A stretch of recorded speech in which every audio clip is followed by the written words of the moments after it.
নমস্কার, আমি ডক্টর শতশ্রী ঘোষ। আজকে আমি এসেছি একটা অন্য বিষয় নিয়ে আপনাদের সাথে আলোচনা করতে।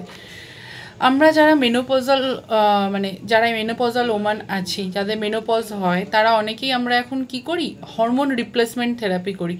যাদের স্বাভাবিক উপায়ে মেনোপজ হয়ে যায় বয়সের সাথে সাথে তারাও করি, বা যাদের ধরুন আর্টিফিশিয়ালভাবে হয়, যেমন ইউটেরাস রিমুভ হয়ে যায় বা অনেকটা সময় বয়সের অনেক আগেই মেনোপজ হয়ে যায়, তারাও করি। তো আমি আগে একটা ভিডিও নিয়ে মেনোপজ নিয়ে আলোচনা করেছিলাম। তাই আজকে এই হরমোন রিপ্লেসমেন্ট থেরাপি মেনোপজের সময় কতটা দরকারি বা কতটা কখন করা যাবে কি যাবে না, সেই বিষয়টা নিয়ে আলোচনা করব। আমরা প্রত্যেকেই জানি মেনোপজের সময় কিছু সিমটমস হয়ে থাকে, যেমন কিছু ভ্যাসোমোটর, যেমন হট ফ্লাশ, যেমন কিছু জেনাইটাল ইউরিনারি সিমটমস, যেমন ডিসপ্যারেনিমিয়া মানে পেইনফুল ইন্টারকোর্স, বা ডাইসুরিয়া পেইনফুল ইউরিনেশন, বা ধরুন আপনার জেনাইটাল অর্গানিকগুলো কিছু অ্যাট্রোপিক্যাল চেঞ্জ হয়, কিছু সাইকোলজিক্যাল চেঞ্জ আছে, যেমন anxiety, mood swing, insomnia, irritability, বা ধরুন কোনো সময় ডিপ্রেশন অবধি আসে।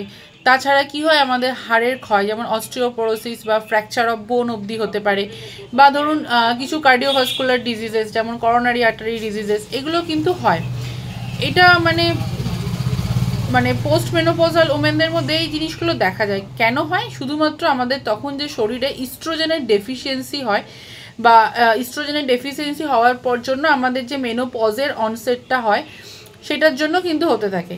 এইবার হরমোন রিপ্লেসমেন্ট থেরাপি বা এই চারটি থেরাপি এই সিমটমসগুলোকে মানে অনেকটা সময় ইমপ্রুভ করে দেয়, বা এই কষ্টগুলো থেকে মানে রিলিফ দেয়। যে এটা আমরা দেখি, মানে এই ইমপ্রুভমেন্ট অফ এই ভ্যাসোমোটর সিমটমসগুলো বা ইউরোজেনাইটাল অ্যাট্রফিগুলো, এগুলোকে বা এটা এটা অনেক সময় হরমোন রিপ্লেসমেন্ট থেরাপি আমাদের অনেক সময় যে হিপ ফ্র্যাকচার বা ভার্টিব্রাল ফ্র্যাকচার হওয়ার সম্ভাবনা থাকে ক্যালসিয়াম ডেফিসিয়েন্সি হওয়ার জন্য, সেগুলো চান্সকেও অনেকটা কমিয়ে দেয়।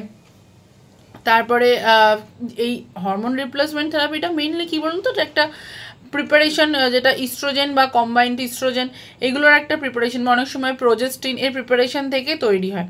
তো এগুলো তো নয় ভালো দিক। হ্যাঁ, এটা কিন্তু যাদের হিস্টেরেক্টমি হয়েছে, যাদের ইউটেরাস রিমুভ হয়েছে ইউটেরাইন ফাইব্রয়েডের জন্য বা অন্য কোনো কারণের জন্য, তাদেরও কিন্তু এই চারটি থেরাপি করা হয়ে থাকে। তাছাড়া এবার আমি বলছি যেটা এর রিস্ক, এই হরমোন রিপ্লেসমেন্ট থেরাপির রিস্ক, মানে রিস্ক হবে কি, রিস্ক আছে, এটা কিন্তু একটা ব্রেস্ট ক্যান্সারের সম্ভাবনা বাড়িয়ে দেয়, বা এন্ডোমেট্রিয়াল ক্যান্সারের সম্ভাবনা বাড়িয়ে দেয়, অনেক ক্ষেত্রে ভেনাস থ্রম্বো এম্বোলিজম করে দেয়, বা করোনারি আর্টারি ডিজিজ করে, বা অনেক সময় লিপিড মেটাবলিজমটাকে, আমাদের শরীরে লিপিড মেটাবলিজমটাকেও অল্টার করে।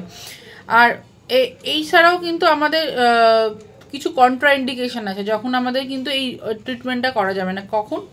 যখন দেখছেন আপনার মেনোপজের পরেও আপনার জেনাইটাল ট্র্যাক্ট থেকে ব্লিডিং হচ্ছে, আপনি অনেক দিন মেনোপজ হয়ে গেছে, কোনো ব্লিডিং নেই, তারপর হঠাৎ করে দেখলেন আপনার অল্প ব্লিডিং শুরু হয়ে গেছে, বা ধরুন আপনার কোনো গল ব্লাডার বা কোনো লিভার ডিজিজ আছে, বা আপনার প্রিভিয়াস মানে কোনো হিস্ট্রি আছে এই থ্রম্বোএম্বোলিজম হওয়ার, বা এরকম কোনো হিস্ট্রি আছে, এইসব এরকম যে সমস্ত মহিলাদের মধ্যে আছে, তারা কিন্তু এই হরমোন রিপ্লেসমেন্ট থেরাপির দিকে যাবেন না।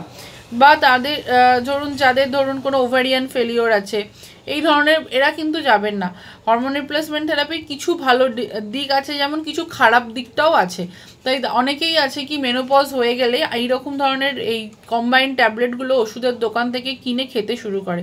তাই অবশ্যই খাওয়ার আগে আমি বারবার করে বলবো, এইভাবে জিনিসগুলোকে, হরমোনগুলোকে নেবেন না। আপনি জানুন আপনার শরীর আগে সেটা দরকার কি না, তারপরে সেই হরমোনগুলো নিন।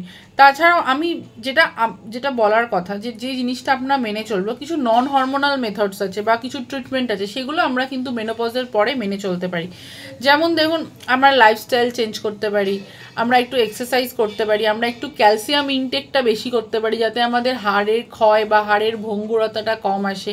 এবার ভিটামিন ডিটা আমরা বেশি পরিমাণে নিতে পারি। ভিটামিন ডি কিন্তু ওই মেনোপজের সময় আমাদের শরীরের অসুবিধাগুলোকে ব্যালেন্স করতে খুব সুবিধা করে। তাহলে কিন্তু আমাদের এই ধরনের জন্য বহুদিন ধরে হরমোন রিপ্লেসমেন্ট থেরাপি করার পরে আমার যে ব্রেস্ট ক্যান্সার, এন্ডোমেট্রিয়াল ক্যান্সার, এইগুলোর সম্ভাবনা থাকে, তাই সেগুলোর হাত থেকে কিন্তু আমরা মুক্তি পেতে পারি। তো আগে মানে আবারও বলবো যে আগে থেকেই আপনারা কিন্তু মেনোপজ, আগে ডায়াগনোসিস হোক যে আপনার মেনোপজ হয়েছে, তারপরে আপনি কোনো চিকিৎসকের পরামর্শ নিয়ে তারপরে এই হরমোন রিপ্লেসমেন্ট থেরাপিটা শুরু করুন। আগে থেকেই কিন্তু আপনি নিজে থেকে শুরু করবেন না। এই সময় কিন্তু অনেক ধরনের হোমিওপ্যাথি ওষুধও আছে আমরা দিয়ে থাকি, সেক্ষেত্রেও কিন্তু অনেক ভালো কাজ করে। তাই আগে থেকেই বাজার চলতি কম্বাইন্ড হরমোনাল পিলসগুলোকে নিয়ে খেতে শুরু করবেন না। কোনো চিকিৎসকের পরামর্শ নিন, যদি তিনি মনে করেন আপনাকে এটা দেওয়া উচিত তখন আপনি খাবেন, আর না হলে আপনি নিজেকে একটু লাইফস্টাইল মডিফাইড করুন, তাহলে দেখবেন অনেক ভালো থাকবেন, সুস্থ থাকবেন। নমস্কার। আর কোন বিষয় নিয়ে আপনারা আমার সাথে আলোচনা করতে চান সেটা অবশ্যই জানান, অবশ্যই আপনারা আমার ভিডিওতে কমেন্ট করে জানান। আর এই ভিডিওটা কেমন লাগলো অবশ্যই আপনারা লিখে জানাবেন। নমস্কার।